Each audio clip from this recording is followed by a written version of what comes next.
À 17 ans, mon père m'a donné quelque chose, une petite boîte.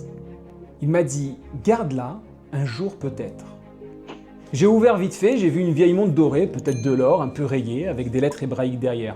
Franchement, à 17 ans, je m'en fichais. Je jouais en ligne, je sortais, je courais après des trucs qui brillaient plus fort que cette montre-là. Les années passent, je m'enfonce dans une vie qui n'est pas la mienne.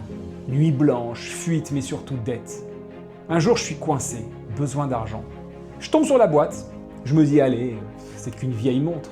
Mon père ne verra même pas la différence. Je vais chez un acheteur, on me donne une somme ridicule, j'accepte, je prends. Et je continue ma vie comme si de rien n'était. Des années plus tard, je retombe par hasard sur une photo de la montre. Et je décide de taper, je ne sais pas pourquoi, 2-3 infos sur Internet, par curiosité. Je découvre que cette montre, avec cette gravure, c'était une pièce rare. Valeur financière, ben oui, évidemment, beaucoup plus que ce que j'ai touché. Mais surtout, elle avait appartenu à mon arrière-grand-père qu'il avait emporté en quittant son pays.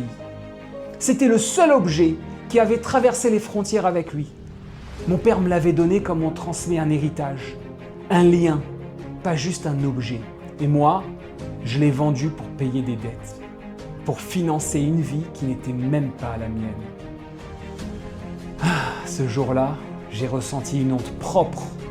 Pas la honte qui écrase, la honte qui réveille. Je me suis dit, c'est fou quoi, on peut recevoir un trésor, ne jamais le regarder, ne jamais poser de questions et un jour, le brader pour 3 fois rien. Juste parce qu'on est occupé à jouer une vie qui n'est pas la nôtre.